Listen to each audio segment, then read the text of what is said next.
Bismillahirrahmanirrahim. Assalamualaikum warahmatullahi wabarakatuh. Alhamdulillah wassalatu wassalamu ala Rasulillah wa ala alihi wa sahbihi wa mawalah wa la hawla wa la quwata illa billahi wa ba'd.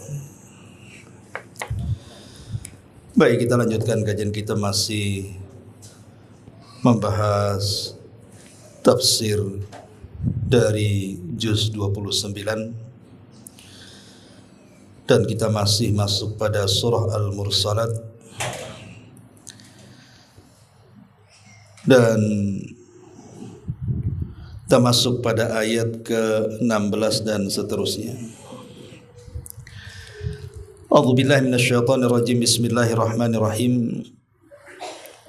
Alam nuhlikil awwalina thumma nutbi'uhumul akhirina kadzalika naf'alu bil mujrimin wailun yawma idzin lil mukadzibin. Bukankah kami telah membinasakan orang-orang yang terdahulu, lalu kami ikut sertakan azab kami terhadap mereka dengan mengadab orang-orang yang akhir pula. Demikianlah kami berbuat terhadap orang-orang yang melakukan dosa. Maka kecelakaan pada hari itu bagi para pendusta.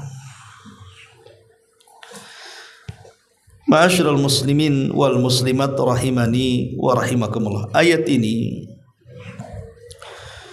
menjelaskan kepada kita tentang azab yang ditimpakan oleh Allah Subhanahu wa taala kepada umat sebelum Islam. Dari zaman setelah Adam alaihi salatu wassalam sampai kepada umat Islam. Bagaimana runutannya? Ma'asyiral muslimin wal muslimat rahimani wa rahimakumullah. Kita tahu bahwa jarak Nabi Allah Adam alaihi salatu wassalam sampai diutusnya Nabi Allah Nuh alaihi salam itu 10 kurun. Satu kurun itu 100 tahun. Berarti jarak Nuh ke Adam itu 1000 tahun. Itu berdasarkan hadis yang sahih. Lah di masa ini belum ada penyimpangan akidah. Belum ada satupun dari turunan Adam alaihi salatu wassalam yang melakukan kesyirikan. Maksiat ada, tapi kesyirikan belum ada. Seperti Qabil membunuh Habil, pembunuhan sudah ada. Perzinahan juga sudah ada. Di zaman Nabi Allah Syith alaihi salam sudah ada perzinahan. Tetapi kalau sampai taraf kepada menyekutukan Allah Subhanahu wa taala belum ada. Mereka masih mengikuti ajaran Nabi Allah Adam alaihi salatu wassalam dari sisi akidah. Sampai pada kurun Nuh alaihi salatu wassalam, disinilah terjadi penyimpangan akidah. Karena kaum Nuh alaihi salatu wassalam ini mereka mulai berpaling dari menyembah Allah Subhanahu wa taala dan menyembah berhala orang-orang soleh yang sebelumnya mereka cintai. Sampai Allah Subhanahu wa taala katakan, la tadharunna waddan wala suwa'an wala yaghutha wa ya'uqa wa nasra. Jadi di zaman Nabi Nuh alaihi salatu wassalam ada 5 berhala. Yang dulunya 5 berhala ini adalah jelmaan daripada orang-orang saleh. Mereka lah yang disebut dengan keluarga Wad atau keluarga Wud. Disebut Wud atau Wad dalam bahasa Arab artinya dicintai. Karena kesolehan mereka dan tidak ada nabi yang diutus kepada mereka, sehingga mereka berpegang kepada ajaran 5 orang saleh ini dan semuanya dari keluarga Wad. Jadi Wad ini bapaknya, sementara Yagus, Ya'uq, Nasr itu semua adalah anak-anaknya. Tetapi kemudian setelah 3 orang ini atau 5 orang ini meninggal dunia, disinilah iblis yang selama ini ingin menyesatkan anak Adam ada kesempatan. Karena dari zaman Adam sampai ke zaman Nuh ini sulit sekali iblis menyesatkan Bani Adam. Maksudnya sampai ke taraf menyembah dirinya. Sehingga iblis datang kepada kaum Nuh dan mengatakan, sesungguhnya aku hidup di zaman nenek moyang kalian. Maksud nenek moyang kalian membuat berhala orang-orang soleh itu tidak lain supaya kalian bisa menyembah Allah dan mendekatkan kepada Allah lewat berhala-berhala itu. Mulai ditanamkan syirkut tawassul, syirik tawassul namanya. Tetapi belakangan bukan hanya sekedar menyembah Allah lewat patung-patung itu, kemudian generasi seterusnya sudah tidak berlaku lagi. Justru mereka betul-betul menyembah berhala-berhala itu bukan dalam rangka mendekatkan diri kepada Allah. Disinilah terjadi kesyirikan pertama sepanjang sejarah manusia. Lah ketika kesyirikan semakin menyebar, disinilah Allah Subhanahu wa taala mengutus Nabi Allah Nuh alaihi salatu wassalam untuk menyadarkan mereka, mengembalikan kepada ajaran Nabi Allah Syith, putra Adam alaihi salatu wassalam. Tetapi kaumnya tidak mengindahkan dakwah Nuh alaihi salatu wassalam.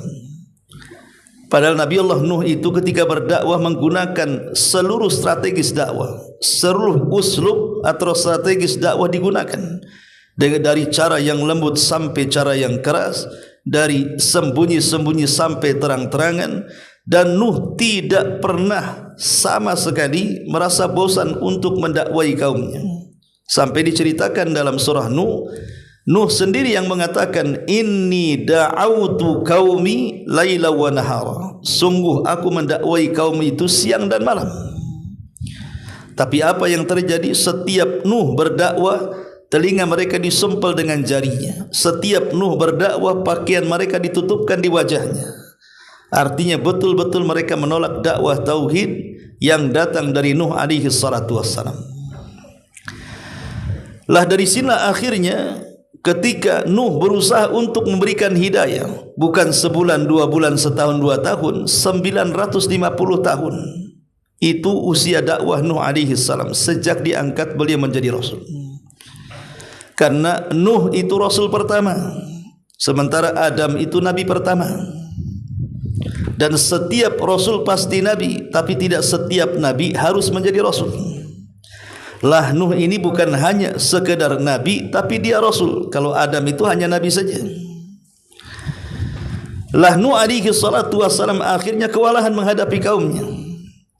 Dari sinilah kemudian Nuh alaihi salatu wassalam ketika sudah mulai dekat ancaman kaumnya, hampir mencelakakan jiwanya, maka Nuh alaihi salam berdoa kepada Allah untuk memberikan pertolongan kepada dirinya. Dia mengatakan, Rabbi inni maglubun fantasir. Ya Rabb, aku sudah dikalahkan, tolong aku. Maka dari situlah kemudian Nuh alaihi salatu wassalam diperintahkan Allah Subhanahu wa taala untuk menanam pohon 100 tahun. Kemudian menebang dan menyerutnya 100 tahun. Kemudian membuat perahu selama 40 tahun. Begitu kata Abdullah ibn Abbas radhiyallahu anhu. Tentu ini kisah Israiliyat, karena tidak ada riwayat tentang masalah hitung-hitungan membuat perahu. Akhirnya Nuh pun mulai membuat perahu di tengah padang pasir. Disinilah mulai kaumnya mengejek, karena Nuh sudah tidak berdakwah lagi, karena sudah diancam kalau berdakwah akan dibunuh. Sehingga Nuh akhirnya membuat perahu sampai diejek kaumnya dan mengatakan, ya Nuh, di mana kamu ini? Dulu engkau mengaku seorang nabi, sekarang engkau menjadi tukang kayu. Mana profesi nabimu? Tapi Nuh alaihi salatu wassalam tidak menghiraukan ejekan itu. Sampai pada waktunya perintah Allah Subhanahu wa taala datang apabila kemudian tungku-tungku api itu keluar api, dan langit menggelap siap menghujani kaum Nuh alaihi salatu wassalam, maka Nuh memerintahkan agar anak-anaknya yang beriman kepada Allah Azza wa Jalla dan para pengikutnya masuk ke dalam perahu dan membawa binatang sepasang demi sepasang. Tentu tidak semua binatang yang masuk ke dalam perahu Nuh alaihi salatu wassalam, karena bagaimanapun perahu itu kan tidak besar ya, untuk menampung binatang yang hari ini kita lihat macam-macam binatang. Sehingga para ulama kemudian membahas juga masalah ini, apakah semua binatang masuk ke dalam perahu Nuh berpasang-pasangan itu? Apakah tidak semua? Ulama hanya menjawab, innallaha ala kulli syai'in qadir. Allah itu atas segala sesuatu maha mampu. Boleh jadi setelah peristiwa itu Allah menciptakan binatang yang kita kenal hari ini. Yang jelas Nuh berusaha memasukkan binatang sepasang demi sepasang. Banyak kisah khurafat tentang masalah binatang-binatang dalam perahu itu. Tapi intinya bahwa ketika kemudian datang waktunya, turunlah banjir bandang yang luar biasa, karena Allah satukan antara hujan lebat dengan naiknya air yang ada di bumi, sehingga menciptakan sebuah banjir yang ditiup angin yang kita kenal dengan tsunami.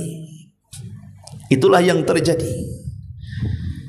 Lah dari sini Allah Subhanahu wa taala berfirman dalam surah Al-A'raf ayat 64, fakadzabuhu faanjaynahu walladzina ma'ahu fil fulki wa aghraqna alladzina kadzabu biayatina innahum kanu qauman amin. Innahum kanu qauman amin. Maka mereka mendustakan Nuh, lalu kami selamatkan dia dan orang-orang yang bersamanya dalam kapal itu.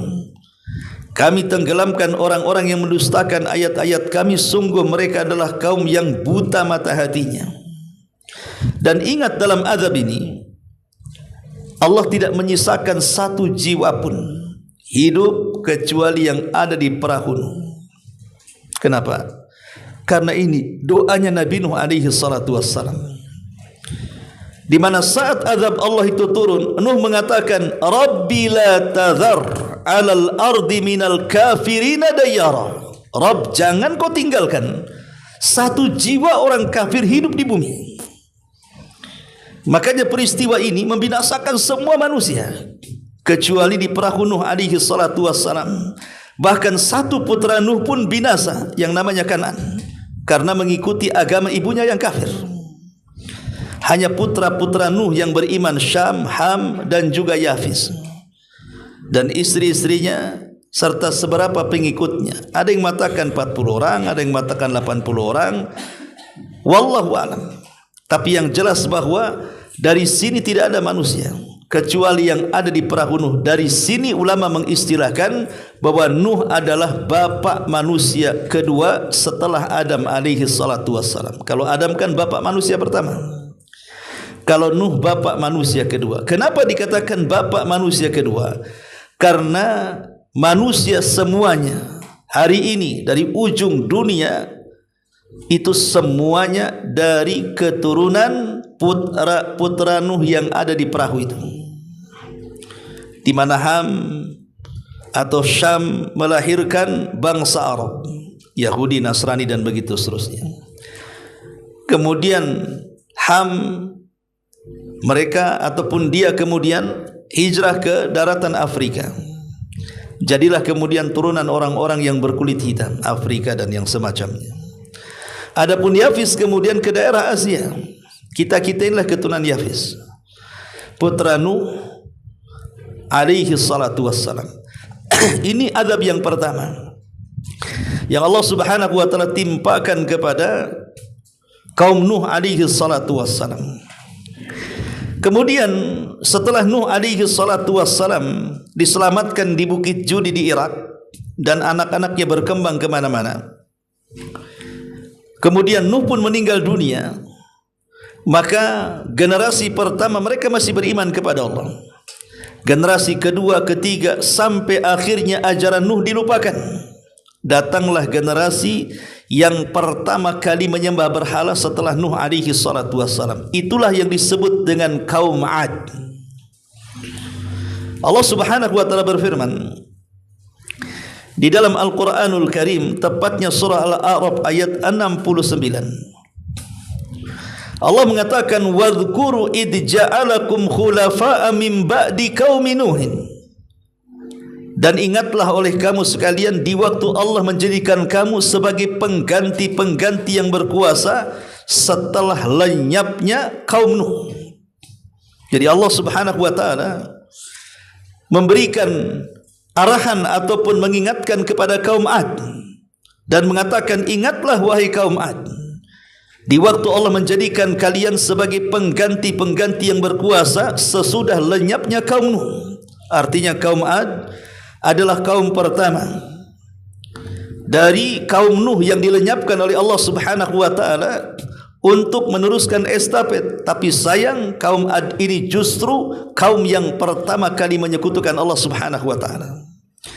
Dan kalau kita melihat sejarah Nabi, sejarah bangsa Arab, Arab itu terbagi menjadi 3. Ada yang disebut dengan Al-Arab Al-Ba'idah, ada yang disebut dengan Al-Arab Al-Ba'idah, kemudian Al-Arab Al-Musta'ribah.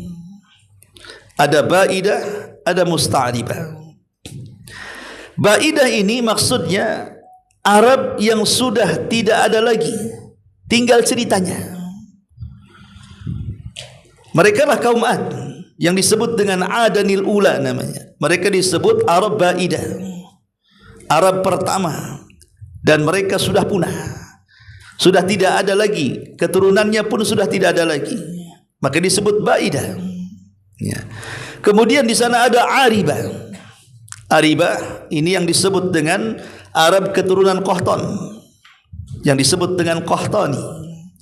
Kemudian Arab Musta'ribah dari keturunan Ismail alaihi salatu wassalam yang melahirkan Nabi kita Muhammad sallallahu alaihi wasallam.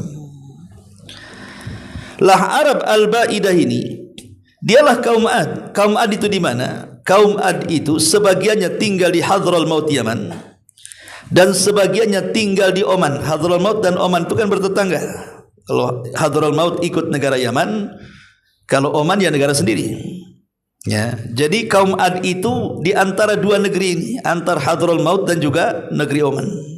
Di situlah Allah Subhanahu wa taala utus seorang nabi yang dikenal dalam sejarah Nabi Arab pertama, Hud alaihi salatu wassalam, diutus kepada kaum Ad, kaum yang pertama kali menyekutukan Allah setelah binasanya kaum Nuh.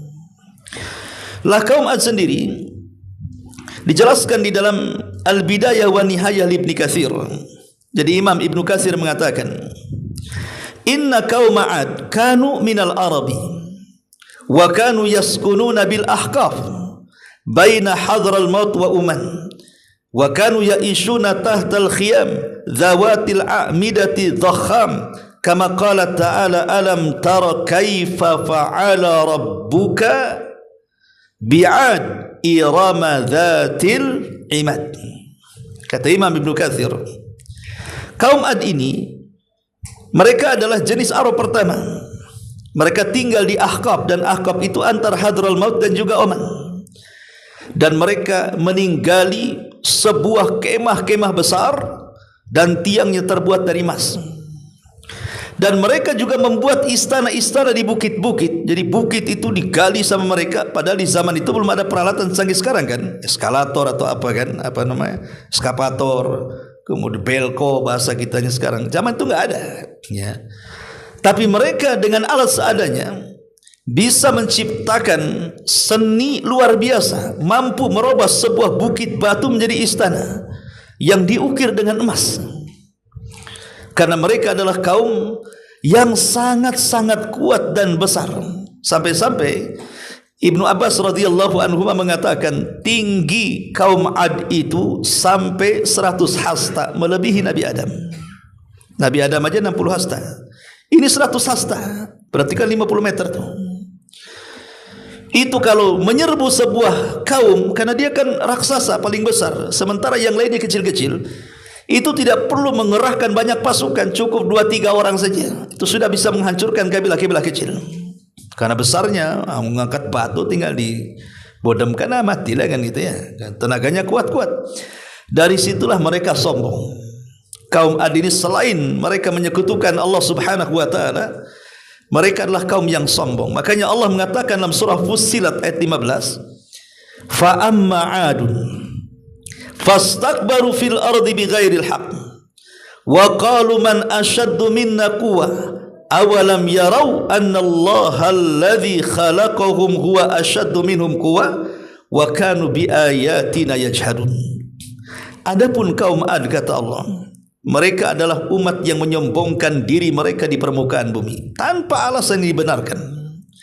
Bahkan mereka berani berkata, siapa yang lebih besar kekuatannya daripada kami? Sombong mereka. Maka Allah jawab, dan apakah mereka tidak memperhatikan bahwa Allah yang menciptakan mereka jauh lebih kuat dibandingkan mereka? Tapi mereka umat yang mengingkari tanda-tanda kuasa kami, kata Allah.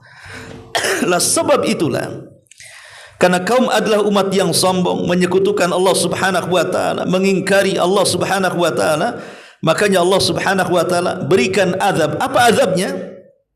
Pertama, paceklik yang berkepanjangan. Bertahun-tahun paceklik, tidak turun hujan. Akhirnya mereka datang kepada Nabi Allah Hud alaihi salatu wassalam, padahal mereka mengingkarinya, meminta doa agar Hud berdoa supaya turun hujan. Kemudian Hud membuat perjanjian, apakah kalau saya meminta kepada Allah turun hujan kalian beriman? Maka mereka mengatakan, ya, kalau engkau bisa menurunkan hujan, meminta kepada Tuhanmu, kami beriman. Subhanallah. Akhirnya Nabi Allah Hud berdoa kepada Allah Azza wa Jal agar turun hujan. Hujan turun. Akhirnya mengentaskan muskilah paceklik. Tapi apa yang terjadi? Setelah kemudian mereka pun diselamatkan dari kelaparan dan paceklik, tanah gersang, kering kelontang, panas yang luar biasa, bukannya mereka beriman dan bersyukur, makin kufur lagi. Coba bayangkan, a'anzartahum am lam tunzirhum la yu'minun. Ada umat yang kau beri peringatan ataupun tidak, tetap saja tidak akan beriman. Dari sini Nabi Hud alaihi salatu wassalam akhirnya berdoa kepada Allah Subhanahu wa taala. Bahkan kaumnya yang kurang ajar meminta kepada Hud, kalau memang kau seorang nabi, percepat azab kepada kami, katanya. Maka Hud berdoa akan turun azab, dan Nabi Allah Hud mengajak orang-orang yang beriman yang sedikit untuk keluar dari Hadral Maut menuju tanah haram Mekah. Rupanya kepergian Nabi Allah Hud alaihi salatu wassalam menjadikan paceklik kedua kalinya. Mereka digersangkan lagi tanahnya, kelaparan. Dari situ kemudian para pembesar kaum Ad ini, mereka ingin datang ke Mekah. Boleh jadi ada solusi, karena bagaimanapun Mekah itu dari dulu sangat dimuliakan. Boleh jadi di sana ada berhala atau ada Tuhan menurut mereka yang bisa membawa keberkahan bagi Ad. Akhirnya mereka datang ke Mekah dan berhasil lebih dulu datang dibandingkan Nabi Allah Hud dan pengikutnya. Rupanya ini makar dari Allah Subhanahu wa taala. Wa makaru makran wa makarna makran wallahu khairul makirin. Silahkan kalian buat makar, Allah jauh lebih makar lagi, dan dia sebaik-baik makar. Maka setelah datang ke Mekah, kemudian mereka menemukan berhala. Mereka meminta kepada berhala itu untuk supaya turun hujan. Allah membuat makar. Rupanya tiba-tiba ada suara yang menyeru mereka dan mengatakan, kira-kira apa yang kalian kehendaki? Baik, kami akan kirim awan kepada kalian. Kalian mau milih awan yang berwarna apa? Putih ataukah hitam? Mereka mengatakan hitam, karena disangkanya awan hitam itulah pembawa hujan. Maka suara ini mengatakan, kalau begitu pulanglah, aku akan kirimkan awan hitam kepada kalian. Ini rencana Allah Subhanahu wa taala. Mereka pulang, awan itu mengikuti mereka. Sampai di Hadral Maut atau di Uman, semua manusia keluar. Kenapa? Karena tiba-tiba langit gelap penuh dengan awan hitam. Disangkanya akan turun hujan, makanya semua keluar. Kemudian mereka pun mengarah ke awan-awan hitam itu. Mereka tidak tahu bahwa itu permulaan azab Allah Subhanahu wa taala. Makanya Allah Subhanahu wa taala mengatakan dalam surah Al-Haqqah ayat 6, wa amma 'adun fa uhliku birihin sarsarin 'atiyah.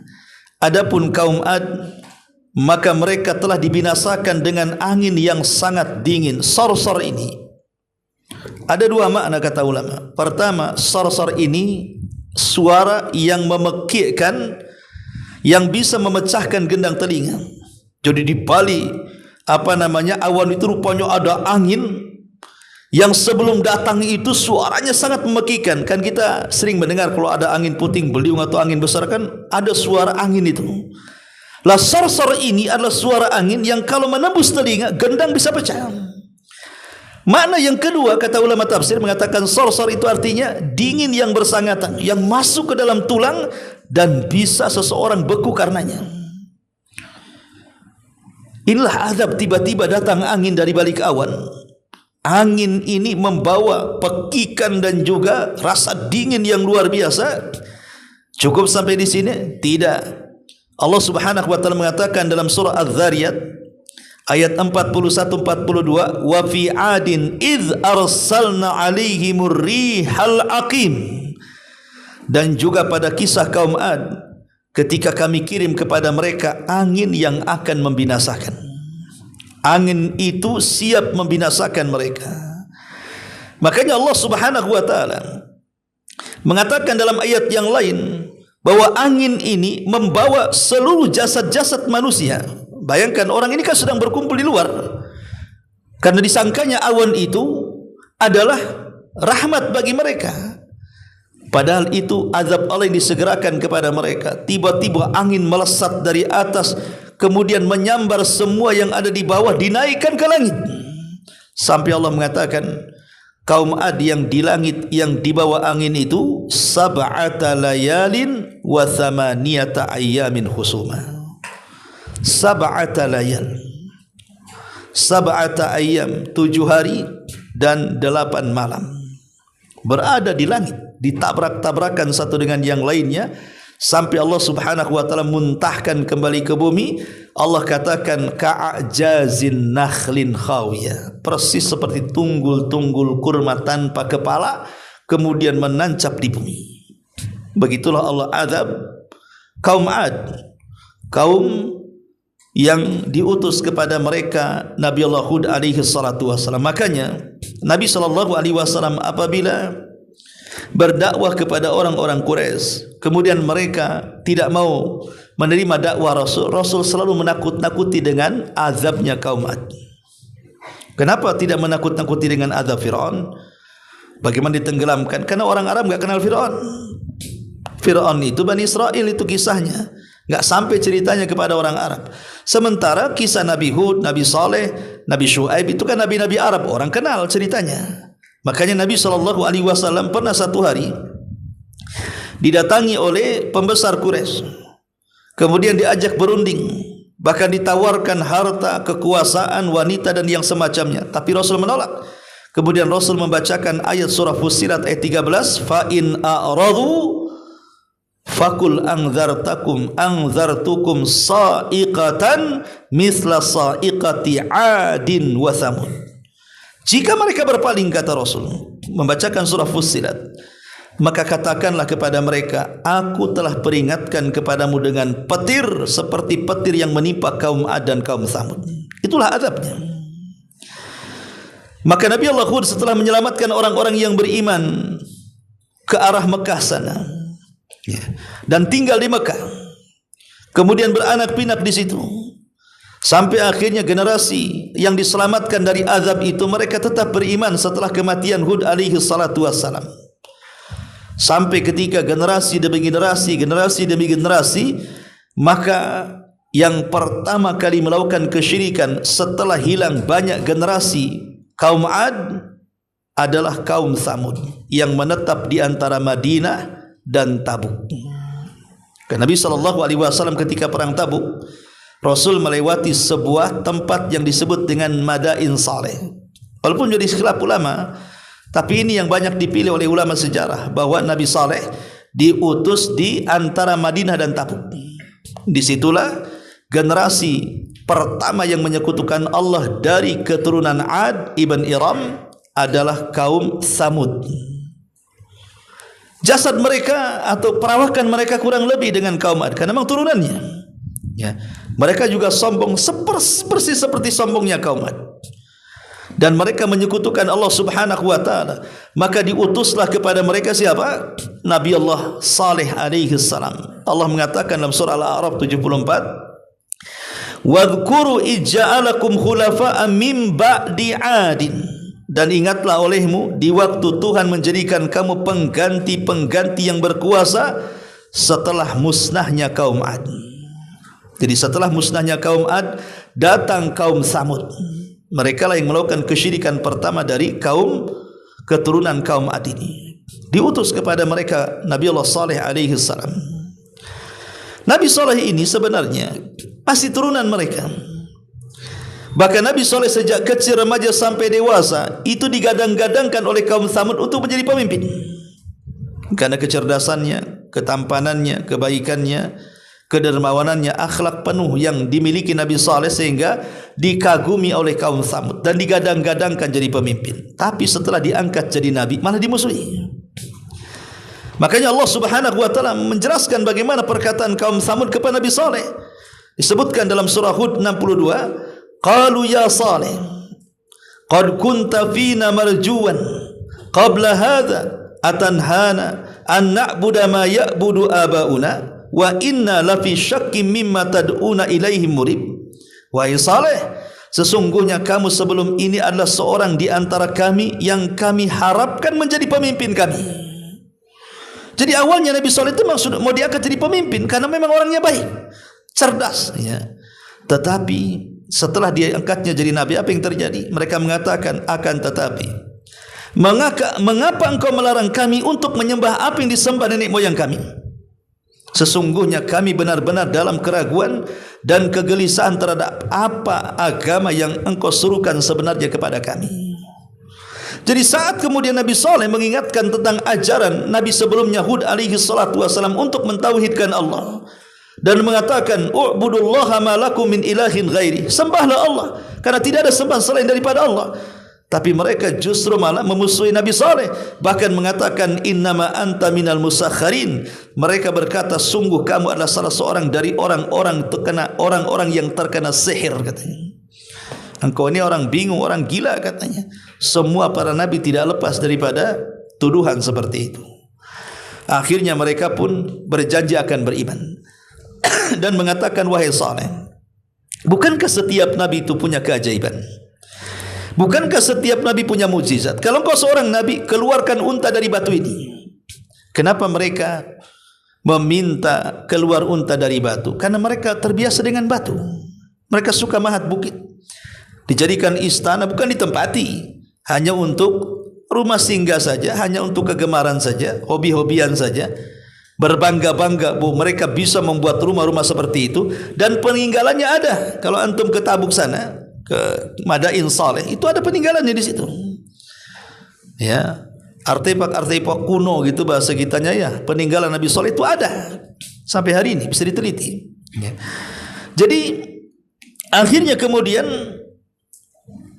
Nabi Saleh alaihi salatu wassalam ditolak dakwahnya dan meminta agar Nabi Saleh mengeluarkan keanehan dalam bentuk unta yang keluar dari batu. Bahkan minta unta itu bunting 10 bulan, namanya usyara. Makanya kemudian terbelahlah batu itu karena mukjizat Allah yang diberikan Nabi Saleh, keluar unta bunting 10 bulan keluar saja melahirkan anaknya. Dan unta ini disebutkan dalam Al-Quran sebagai naqatullah, untanya Allah. Dan setiap makhluk yang disandarkan kepada Allah mulia, baitullah, rumahnya Allah, untanya Allah. Kenapa disebut untanya Allah? Karena unta itu tidak keluar dari rahim seorang ibu unta, dia keluar dari batu. Allah yang menciptakannya. Dan itu mukjizat besar karena untanya besar. Bahkan unta itu air susunya seperti kerang, bisa menghidupi banyak kabilah Samud, meminum air susunya setiap hari dari unta itu. Asal syaratnya ketika unta minum jangan diganggu, itu saja. Kalau mau ngambil air susunya silahkan. Coba sebanyak apa ribuan kaum Samud bisa minum dari satu unta dari susunya. Kalau bukan mujizat apa namanya? Tapi setiap nabi itu pasti punya musuh, orang hasad, ya. Makanya mereka orang-orang hasad berencana untuk membunuh unta itu. Nabi SAW mengatakan kepada Ali radhiyallahu an, ya Ali, siapakah manusia yang paling buruk di permukaan bumi ini? Kata Ali radhiyallahu an, aku tidak tahu, Allah wa Rasuluh alam. Maka Rasul mengatakan manusia yang paling buruk adalah orang yang pernah membunuh unta Nabi Saleh dan orang yang akan membunuhmu. Rasul mengatakan manusia yang paling buruk adalah orang yang membunuh untanya Nabi Saleh dan orang yang akan membunuhmu. Siapa yang membunuh Ali? Abdurrahman ibn Mulzam, seorang pakar Quran tapi berpemahaman Khawarij. Dia membunuh Ali atas nama Quran. Itulah Abdurrahman ibn Mulzam. Rasul mengatakan dialah yang paling buruk yang akan membunuhmu. Adapun pembunuh unta Nabi Saleh, ada yang mengatakan namanya Kidar ibn Salif atau Salif ibn Kidar, ya. Itulah orang yang membunuh untanya Nabi Saleh. Dia menghasut warga, kemudian berbondong-bondong beberapa orang diajak untuk membunuh unta Nabi Saleh dan berhasil. Kemudian anaknya masuk lagi ke batu sambil berteriak, dan hanya lah dari sini kemudian Nabi Saleh marah, ya. Makanya Allah Subhanahu wa taala gambarkan dalam surah Asy-Syams ayat 12, idzim ba'asha athqaha fakadzabuhu faaqaruha fadzamzama alaihim rabbuhum bidzambihim fasawwaha. Ketika orang yang paling celaka bangkit di antara mereka, lalu mereka mendustakan Nabi Saleh dan menyembelih unta itu, karena itulah Tuhan membinasakan mereka disebabkan dosa mereka, lalu Allah meratakan mereka dengan tanah. Nabi Saleh ketika mendengar untanya disembelih, pada sebelumnya sudah mewanti-wanti jangan sentuh unta itu, malah dibunuh pula. Maka Nabi Saleh alaihi salatu wasallam memberikan kepada mereka ancaman, tamatta'u fi darikum thalathata ayyamin dzalika wa'dun ghairu makdzub. Kata Nabi Saleh, silahkan dari hari ini bersukarialah kalian. Merasa kalian berhasil membunuh unta, silahkan bergembira kalian. Kalian makan daging unta besar itu, silahkan. Silahkan kalian bergembira di rumah-rumah kalian hari ini. Tapi ingat, waktu gembira kalian hanya 3 hari saja. Waktu gembira kalian hanya 3 hari saja.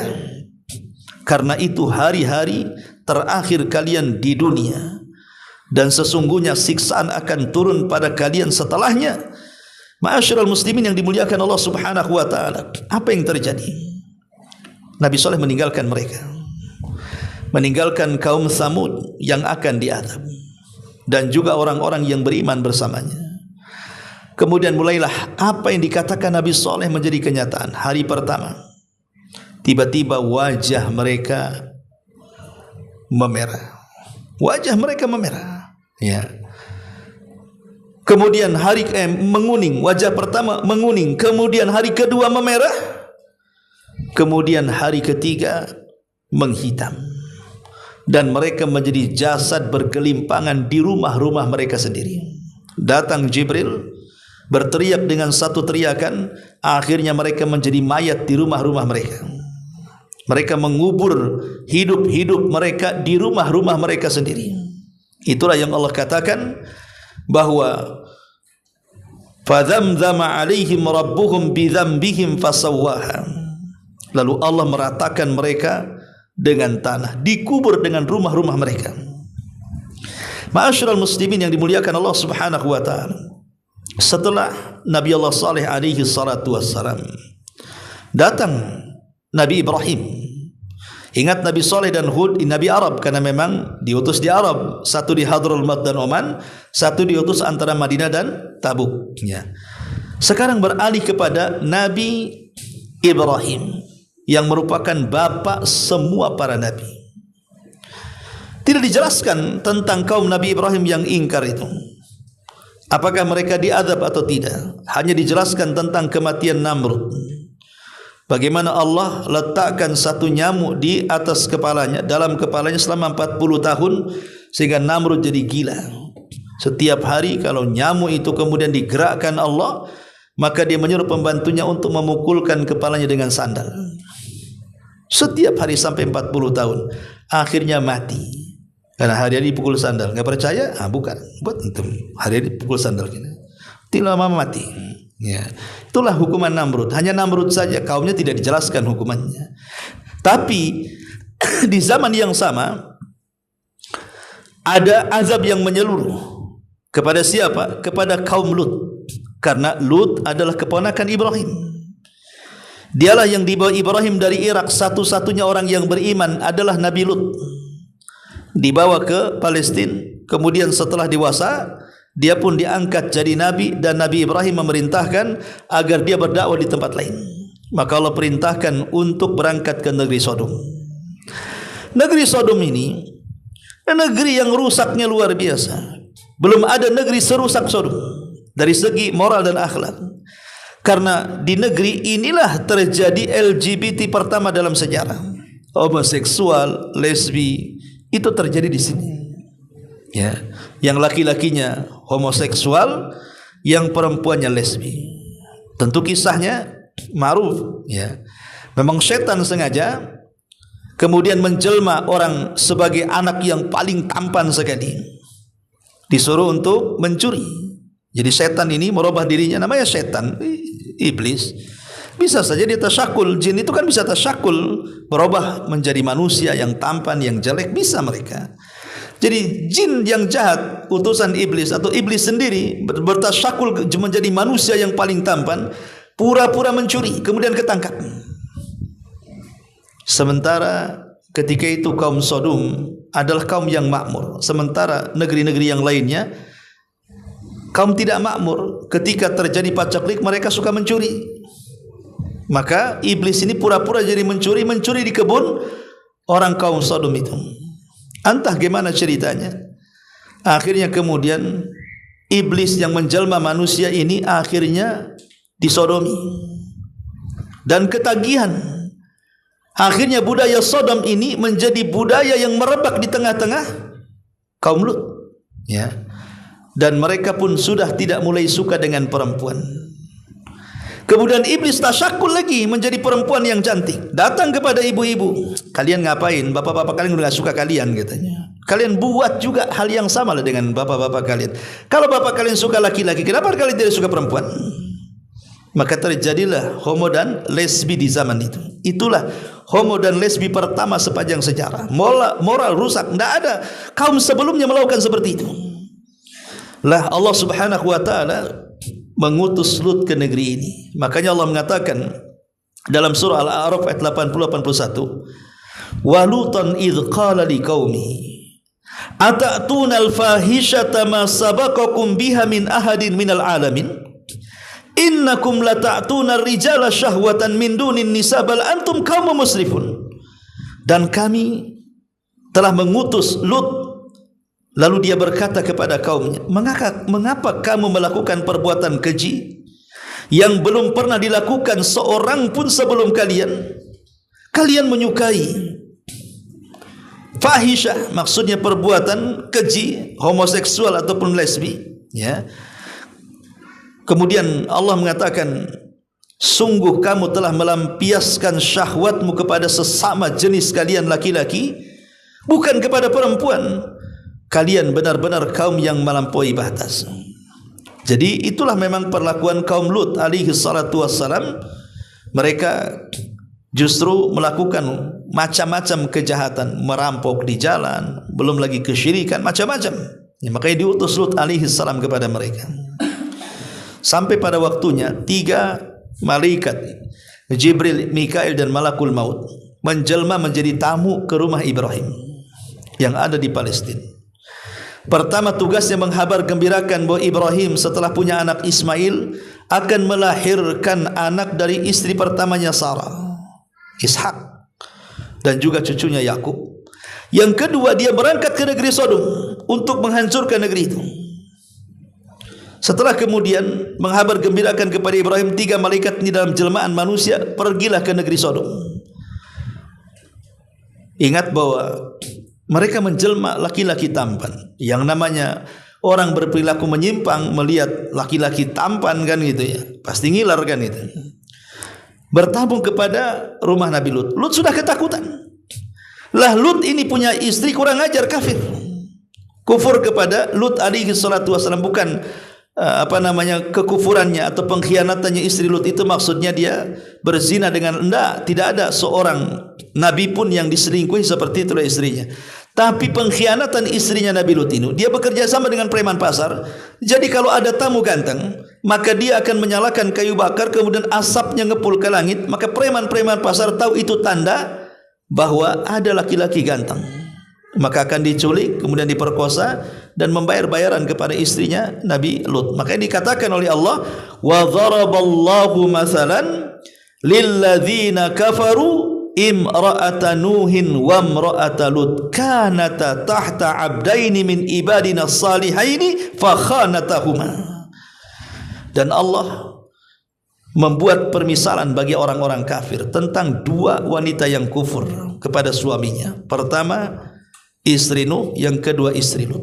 Padahal dua-duanya di bawah dua hamba yang soleh, tapi keduanya berkhianat. Adapun pengkhianatan istri Nuh, dialah yang pertama kali menganggap gila suaminya sebelum kaumnya. Kalau turun wahyu kepada Nuh, istrinya dulu yang mengatakan kau gila tuh. Adapun pengkhianatan istri daripada Lut karena bekerja sama dengan preman-preman pasar untuk menculik tamu-tamu. Ya. Jadi Lut alaihi salatu wasallam ketakutan dengan tamunya. Karena ketika preman datang langsung ditutup pintu, didobrakan, minta diserahkan tamu itu. Maka Lut hanya mengatakan kepada tamu-tamu, kalau aku punya kekuatan bisa menghentikan mereka, aku lakukan. Tapi apalah dayanya. Baru di sini tiga tamu ini mengaku, jangan takut wahai Lut, kami ini malaikat yang diutus Allah. Sebaiknya sebelum waktu subuh kalian ajak anakmu, kemudian selamatkan mereka. Sebelum waktu subuh ajak anak, dan subuh sudah mendekati. Akhirnya kemudian Lut alaihi salatu wassalam pun pergi dengan anak-anaknya yang beriman kepadanya, dan disyaratkan tidak boleh melihat ke belakang, dan kalau ada pekikan langsung ditutup telinganya, dan berjalan tanpa dihiraukan. Rahasia ini tidak diberikan kepada istrinya, hanya Lut dan anak-anak perempuannya saja. Ketika Jibril kemudian betul-betul membiarkan pintu rumah Lut terbuka, tiba-tiba dia menjelma menjadi Jibril yang asli, dalam bentuk yang asli, dihampaskan satu sayapnya. Semua mata orang-orang yang mengepung rumah Lut tercongkel dari tempatnya. Itu adab pertama tuh. Akhirnya mereka jadi buta. Ya. Adab yang kedua, Jibril terbang ke langit, kemudian menusukkan satu sayapnya, kemudian mengangkat negeri Sodom yang terdiri dari beberapa kabilah ke langit. Kemudian dihujani dengan meteor sampai mati semua, baru kemudian ditumpahkan kembali ke bumi. Jadilah laut mati hari ini.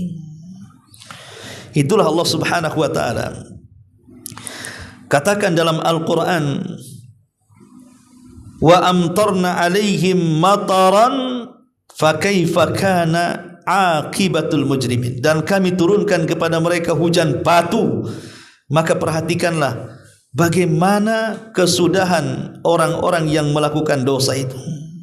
Bahkan Allah Subhanahu wa taala mengatakan, fa arsalna alaihim 'aliyaha safilaha, maka kami balikkan negeri Sodom itu. Setelah diangkat, dibalikkan, kemudian dihantamkan lagi ke bumi, jadilah laut mati. Dan Rasul mengatakan, la'anallah man la'ana qauma Lut, man amila amala kaum Lut. Allah melaknat siapapun yang berbuat seperti perbuatan kaum Lut. Subhanallah. Saya pikir setelah azab kaum Sodom, selesailah perbuatan yang merusak moral ini. Justru hari ini perbuatan yang merusak moral LGBT ini justru menjadi-jadi. Bahkan membuat semacam organisasi, ada badan hukumnya dan begitu seterusnya, sampai ke masalah agama. Ingat kisah dulu di mana tuh, di Jawa, ada kiai LGBT yang mengarang kitab fikih khusus LGBT, minta supaya MUI menandatanginya. Kan kurang ajar tuh. Masa ada fikih LGBT? Ya ada fikih LGBT, Tapi bukan berarti kemudian fikih itu benar. Justru fikih ini menyimpang. Ya, dan subhanallah menjadi tren budaya. Bahkan hari ini kalau dulu melihat bencong itu benci, sekarang sudah biasa. Kenapa? Karena tayangan-tayangan televisi, artis-artis yang menyesatkan dengan gaya-gaya gemulai ala kebencian, kebencongan dan begitu seterusnya. Akhirnya masyarakat terbiasa nonton. Ya. Makanya hati-hati di zaman sekarang ini, tontonan itu bisa jadi tuntunan. Kalau antum punya anak laki-laki, jangan antum belikan rok, belikan mobil-mobilan. Jangan tuh anak perempuan dikasih baju laki-laki, dikasih baju tentara. Anak perempuan loreng-loreng. Ya. Ini mau jadi tomboy atau gimana? Anak laki-laki pula dikasih mainan perempuan, dikasih kompor, alat masak, disuruh jadi koki. Ya. Ya memang betul koki baik, tapi kan kalau mengarah kepada gemulai kewanita-wanitaan, nah ini kan kalau dari kecil kemudian sudah ditanamkan seperti itu, ya wajar kalau sudah besar jadi banci, jadi bencong dan begitu seterusnya. Banci kaleng. Ya. Ma'asyiral muslimin yang dimuliakan Allah Azza wa Jalla, intinya bahwa Lut kaumnya diazab oleh Allah. Setelah Nabi Allah Lut alaihi salatu wassalam, datang para nabi setelahnya. Dari turunan Ibrahim, Ishak, dari Ishak lahir Yakub, dari Yakub lahirlah Nabi Allah Yusuf alaihi salatu wassalam, sampai akhirnya dikenalah dengan Bani Israel. Diutus kepada mereka ribuan para nabi. Setiap generasi dipimpin para nabi, sampai setelah kemudian Nabi Allah Ilyasa, kemudian Nabi Allah Dzulkifli, sampai kepada yang terakhir yang menjadi raja di tengah-tengah Bani Israel adalah Nabi Samuel atau Samun atau Samuel. Kita mengatakan Samuel, Samun juga ada yang mengatakan Samun karena dalam bahasa Arab Samun itu karena orang tuanya berdua ingin punya anak dikabulkan. Jadi Samun itu artinya dari mendengar. Allah mendengar doa seorang ibu, lahirlah anak yang namanya Samun atau Samuel. Itulah nabi yang terakhir menjadi raja. Lah Bani Israel ini kan sudah di zaman itu orang-orang Yahudi dibantai, terutama oleh pasukan Bukhtun Nasr yang menghabisi orang-orang Yahudi zaman itu, sehingga mereka centang perenang kemana-mana. Mereka akhirnya kemudian ingin mengembalikan kejayaan orang Yahudi, dan mereka tidak mau dipimpin Nabi. Sehingga mereka meminta kepada Nabi mereka namanya Samuel dan mengatakan, wahai Nabi kami sudah tidak ingin dipimpin Nabi lagi, karena kami tidak pernah merdeka dan tidak pernah jaya. Kami ingin seorang raja. Kami enggak mau dipimpin Nabi lagi. Maka Nabi Samuel kemudian memilih, baik kalau engkau ingin seorang raja, kami akan pilihkan orang yang paling kuat di antara kalian dan yang paling cerdas. Kemudian mereka mengatakan, siapa itu? Kemudian Nabi Samuel memilih seorang raja yang dikenal dalam Quran sebagai Raja Tolut. Itulah raja pertama yang menggantikan seluruh kepemimpinan para nabi sebelumnya. Sekarang Bani Israel tidak dipimpin nabi, tapi dipimpin raja, namanya Raja Tolut. Ditentang oleh kaum Bani Israel, masa orang miskin jadi raja? Kata Samuel, bukankah kalian yang minta? Maka kupilihkan yang terbaik. Ya memang dia miskin, tapi dia cerdas. Ya memang dia miskin, tapi dia kuat fisiknya. Ya, wazadahu fil bastatan fil ilmi wal jism. Jadi Tolut ini diberikan badan yang sangat fisik, yang sangat kuat dari segi kekuatan dan juga ilmu. Sebagai bentuk supaya Bani Israel percaya menjadi pemimpin, malaikat diutus oleh Allah untuk memindahkan tabut yang dirampas oleh Jalut, dipindahkan ke rumah Tolut. Tabut itu apa? Kotak yang dulu Nabi Musa pernah dihanyutkan. Itu namanya tabut. Ya, jadi kotak itu dibuat segera karena memang ketika itu ketakutan ibunya, sehingga tidak sempurna kotak itu. Tapi Allah selamatkan Nabi Musa dalam kotak itu.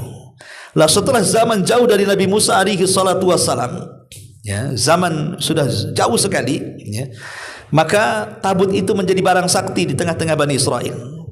Barang sakti di tengah-tengah Bani Israel, artinya siapapun yang berperang membawa kotak atau tabut itu pasti menang. Makanya mereka yakin dengan Tolut. Oh, kalau ada kotak kami yakinlah, kalau tak ada kotak kami tak yakin, kan itu maksudnya.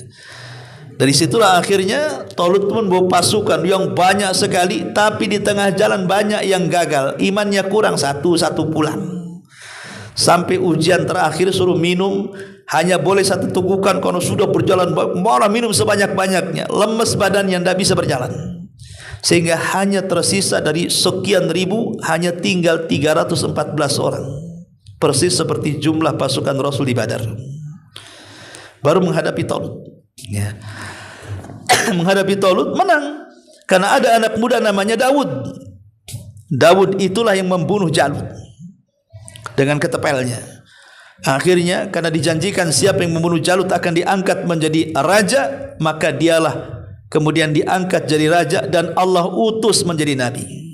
Maka satu-satunya atau hanya ada dua nabi yang menggabungkan antara kerajaan dan kenabian, itu dimulai dari era Daud alaihi salam, kemudian putranya Sulaiman. Hanya dua nabi ini saja menggabungkan kekuasaan dan kenabian. Ya. Tapi ini panjang ceritanya.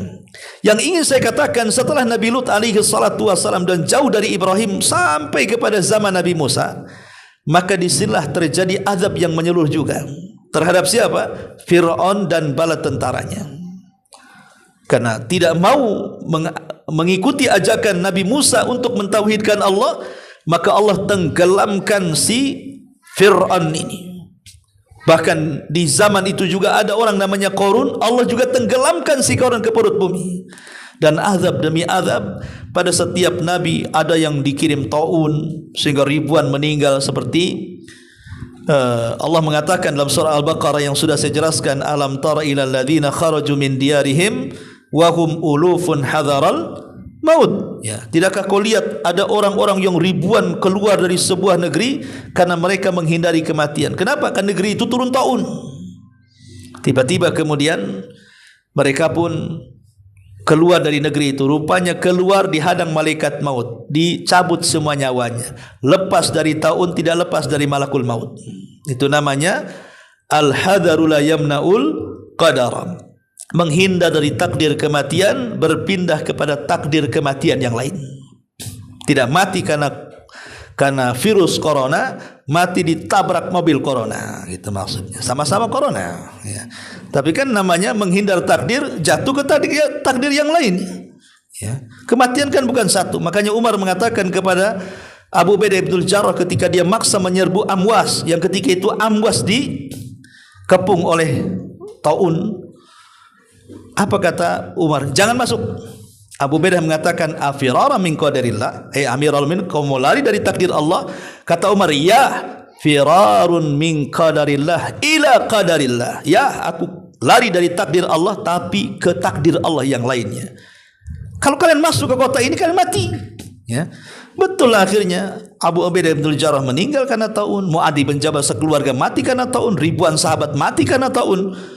Ya, artinya ucapan Umar benar. Tapi itu ijtihadnya Abu Ubaidah. Akhirnya banyak para sahabat yang meninggal karena taun. Tapi taun bagi umat Islam rahmat. Tapi taun bagi umat dulu adalah azab. Intinya bahwa azab demi azab kemudian silih berganti. Cuman bedanya azab dulu itu menyeluruh, tidak disisakan. Tapi azab setelah Nabi SAW tetap disisakan. Artinya mungkin di sini diazab, di sini tidak. Di sini kena tsunami, di sini tidak. Di sini kena puting beliung, di sini tidak. Daerah ini mungkin banjir, di sini tidak, kan begitu. Kenapa? Karena itu bentuk rahmat diutusnya Nabi SAW. Wa ma arsalnaka illa rahmatan lil alamin. Tidaklah kami utus engkau Muhammad melainkan menjadi rahmat bagi semesta alam. Apa rahmat bagi orang kafir? Dengan diutusnya Rasul, dengan tidak diazab mereka secara menyeluruh sebagaimana umat-umat sebelum mereka Allah azab secara menyeluruh. Itulah rahmat orang kafir setelah diutusnya Nabi SAW. Di sini Allah Subhanahu wa taala mengatakan dalam surah Al-Mursalat, alam nuhlikil awwalin. Bukankah kami telah membinasakan orang-orang terdahulu, kaum Ad, kaum Tsamud, kaum Nabi Musa dan begitu seterusnya. Tsumma nutbi'uhumul akhirin. Lalu kami ikut sertakan azab kami terhadap mereka dengan mengadab orang-orang yang akhir. Setelah Nabi maksudnya orang-orang yang akhir. Maksudnya adalah azab umat kita adalah warisan daripada umat dulu. Sebagaimana dosa umat kita ini juga warisan umat dulu. Dulu ada banjir, sekarang ada banjir. Dulu ada tsunami, sekarang ada tsunami. Dulu ada gunung meletus, sekarang ada gunung meletus. Jadi azab itu warisan juga umat dulu. Cuman bedanya kalau dulu menyeluruh, kalau sekarang hanya parsial saja. Sebagian, yang lain sebagian tidak. Tapi azab itu warisan. Sebagaimana dosa juga warisan. Ma'asyiral muslimin yang dimuliakan Allah Subhanahu wa taala, ada kisah yang lucu. Ya. Dari seorang yang mujrim, orang yang banyak melakukan dosa. Entah kenapa orang mujrim ini, orang yang banyak melakukan dosa ini, tiba-tiba ingin solat ke masjid. Ingin solat ke masjid.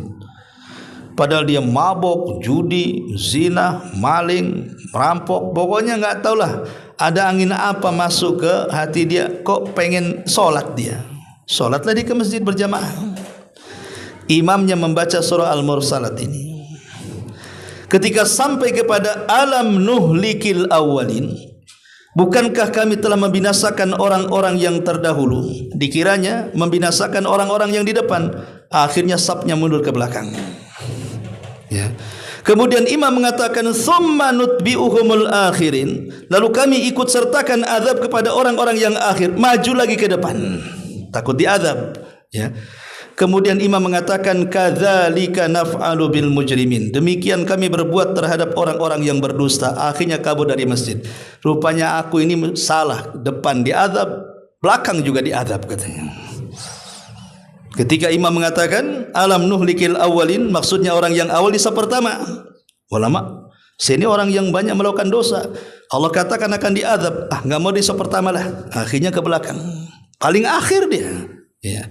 Ketika mendengar summa nutbiul akhirin, yang akhir juga diazab, bingung dia, ke depan lagi.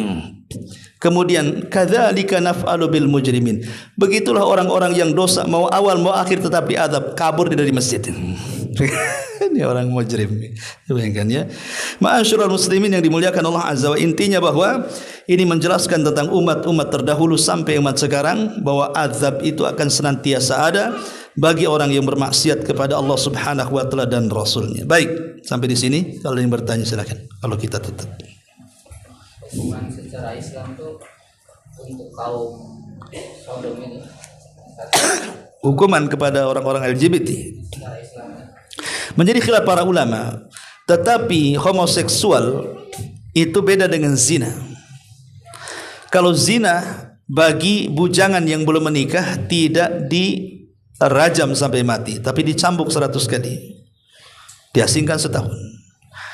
Tetapi bagi orang yang sudah menikah berzina, rajam sampai mati. Tapi orang yang homoseksual, mau dia sudah nikah atau belum nikah, tetap wajib dirajam sampai mati. Cuman ulama berselisih pendapat tentang kaifiah rajamnya.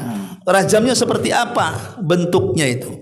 Ali radhiyallahu anhu mengatakan dipersiskan dengan azab. Akhirnya dibawa ke atas gunung, kemudian dilempar dari gunung, kemudian kalau enggak mati dilempari batu dari atas. Persis seperti azabnya kaum Lut. Di atas dibawa ke atas dulu kan, kemudian dilempari meteor, baru dihampaskan ke bumi. Kemudian pendapat ulama yang lain mengatakan tidak, seperti rajamnya orang yang berzina muhsan. Tanam separuh, lempari batu sampai mati. Ya. Ada juga tidak, maksudnya dia dihukum pancung lehernya sini. Ya, dihukum bunuh, hukum pancung. Jadi macam-macam tentang kaifiah bagaimana cara matinya, tetapi sepakat ulama bahwa dia harus mati, tidak mempedulikan apakah dia perjaka belum nikah atau sudah nikah. Tapi kalau zina berbeda. Kalau zina kan melihat ini belum nikah, berarti dicambuk atau diasingkan setahun, kemudian orang yang sudah nikah dirajam sampai mati. Tapi ini yang melakukannya adalah pemerintah. Bukan antum main tangkap LGBT dibawa ke hotel yang paling tinggi BBC, antum lempar dari situ nggak mati, antum lempari sampai mati kan itu. Kita tidak menghakimi di jalan. Ingat, semua keputusan kembali kepada pemerintah. Karena pemerintah kita ini bukan pemerintah yang, ya sebagian yang berhukum Islam, tapi sebagiannya lagi kan berhukum undang-undang Belanda, jadinya ya LGBT dibiarin aja katanya. Ya. pajaknya besar, hak ajazi manusia, udah macam-macam kan. Mereka tidak bisa memandang mana maksiat mana tidak. Makanya negeri ini tidak pernah berkah. Kenapa? Karena Allah mengatakan walau anna ahlal qura amanu wattaqau lafatahna alaihim barakatim minas sama'i wal ar walakin kadzabu. Kalau penduduk negeri ini beriman dan bertakwa. Iman dan takwa itu artinya menjalankan perintah dan menjauhi larangan. Maka kami akan turunkan berkah langit dan bumi, tapi mereka mendustakan iman takwa itu. Akhirnya yang terjadi seperti ini. Ekonomi merosot, pengangguran di mana-mana, kejahatan menyebar, macam-macam kejahatan ada. Karena tidak dibangun di atas pondasi iman dan takwa. Kebanyakan teori ekonomi saja. Teori ekonomi ini betul, itu hanya sebab. Tetapi yang menentukan apakah ekonomi berhasil atau tidak bukan teori, tetapi Allah Subhanahu wa ta'ala. Sehebat apapun menteri keuangan, menteri ekonomi, menteri macam-macam, sampai lulusannya sampai enggak ada titelnya tempat saking banyaknya. Ya, semua jasanya asli. Ya. Tidak bisa menentukan negeri kita ini bangkit dari ekonomi kalau Allah belum mengizinkan. Ya, ingat teori ini sebab. Terkadang kita ini terlalu menyembah sebab, lupa kepada yang membuat sebab. Mengagung-agungkan sebab, wah menteri ini bagus ini mantap, wah dipuji netizen luar biasa. Itu sebab saja. Jangan terlalu gulu dengan sebab, karena di sana ada zat yang menciptakan sebab. Berdoa kepada Allah, Dialah yang menciptakan sebab. Dia menciptakan menteri itu. Yang menciptakan otaknya juga Allah, yang ngasih ilmu di otaknya juga Allah. Dia hanya sebab saja. Kecerdasan itu sebab. Tapi yang paling utama adalah yang menciptakan sebab. Terkadang kita lupa dengan yang menciptakan, terlampau mengagungkan yang ada di sebab tadi. Ini kesalahan kita.